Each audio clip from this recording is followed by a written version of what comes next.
Assalamualaikum warahmatullahi wabarakatuh. Selamat berjumpa kembali dengan saya Buniyani yang akan membacakan satu berita untuk jurnal KBA. Pakar Hukum Laut Internasional Profesor Dr. Hasyim Jalal meninggal dunia. Mantan Gubernur DKI Jakarta Anies Baswedan ikut berduka mendengar kabar tersebut.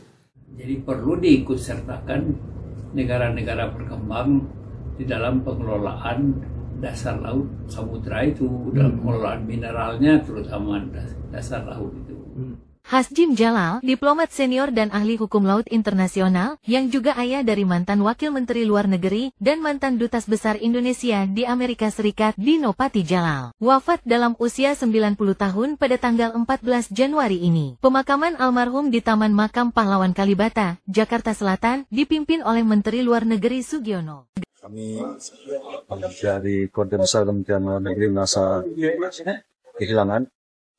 Beliau salah seorang tokoh yang kita kenal, seorang ahli hukum laut dan juga bergabung dengan tim negosiasi laut Pos 82 Indonesia. Hari ini kehilangan salah seorang terbaiknya dan kami mengucapkan turut berduka cita yang sedalam-dalamnya. Dan semoga mengajarkan kita sabaran mudah-mudahan ada musibah ini dan marhum berterima diri secara semua memberikan tempat yang baik sesungguhnya. Pak Hasyim adalah seorang diplomat yang sangat tangguh, ya.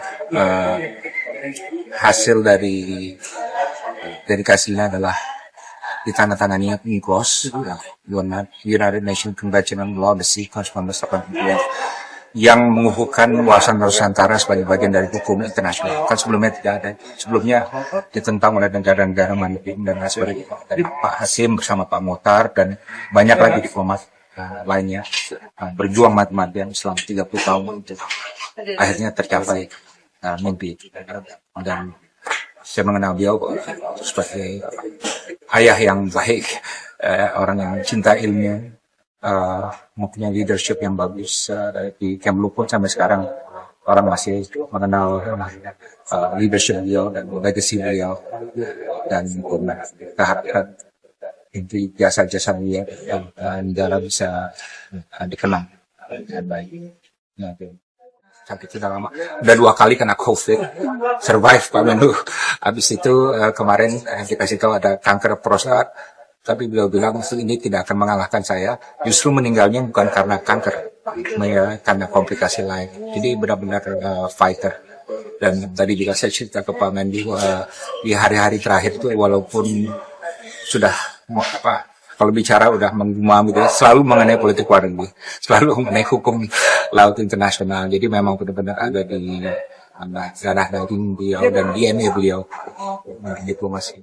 Lahir pada tanggal 5 Februari tahun 1934 di Sumatera Barat, almarhum adalah jebolan Universitas Virginia, Amerika Serikat yang bergelar Master of Law dan juga menjadi mahasiswa Indonesia pertama di universitas tersebut.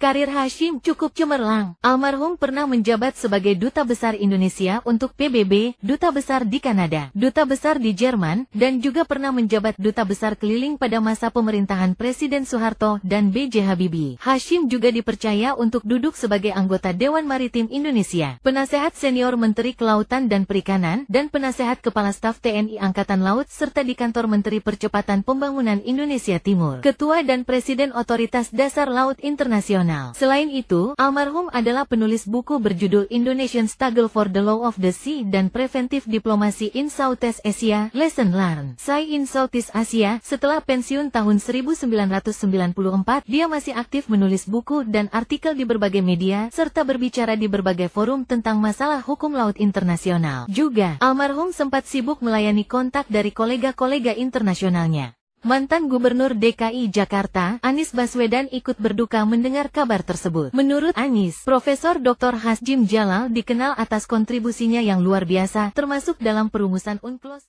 memperjuangkan kedaulatan laut Indonesia dan mengangkat nama bangsa di mata dunia. Berkat upaya Profesor Hasyim Jalal, menurut Anies, wilayah kedaulatan dan yurisdiksi maritim Indonesia bertambah secara signifikan dari 2 juta kilometer persegi menjadi 5,8 juta kilometer persegi. Almarhum berhasil memperjuangkan penyatuan wilayah darat dan laut Indonesia yang sebelumnya terpecah-pecah. Dedikasinya untuk menjadikan Indonesia sebagai negara kepulauan adalah warisan yang akan terus dikenang dan jadi inspirasi bagi para diplomat dan akademisi bidang hukum maritim.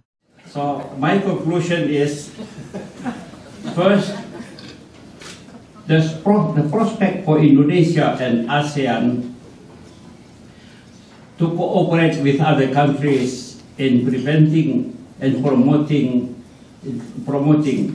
maritime security in the Asia-Pacific region is very possible.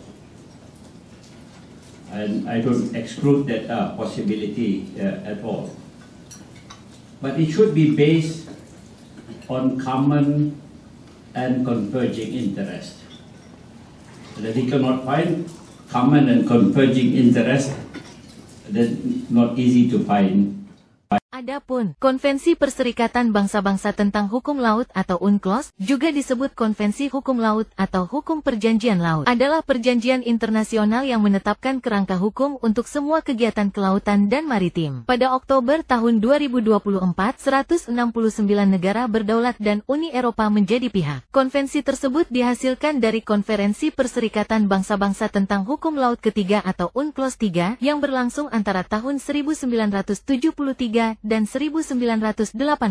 UNCLOS menggantikan 4 perjanjian konvensi laut lepas tahun 1958. UNCLOS mulai berlaku pada 1994 setahun setelah Guyana menjadi negara ke-60 yang meratifikasi perjanjian tersebut. Pada 2023, dicapai kesepakatan mengenai perjanjian laut lepas yang akan ditambahkan sebagai instrumen konvensi untuk melindungi kehidupan laut di perairan internasional. Hal ini akan mencakup langkah-langkah termasuk kawasan konservasi laut dan analisis dampak lingkungan. Meskipun Sekretaris Jenderal Perserikatan Bangsa-Bangsa menerima instrumen ratifikasi dan aksesi dan PBB memberikan dukungan bagi pertemuan negara-negara pihak pada konvensi tersebut, Sekretariat Perserikatan Bangsa-Bangsa tidak memiliki peran operasional langsung dalam implementasi konvensi tersebut. Namun, sebuah badan khusus PBB, Organisasi Maritim Internasional, juga berperan. Begitu pula badan-badan lain seperti Komisi Penangkapan Ikan Paus Internasional dan Otoritas Dasar Laut Internasional yang dibentuk berdasarkan konvensi itu sendiri.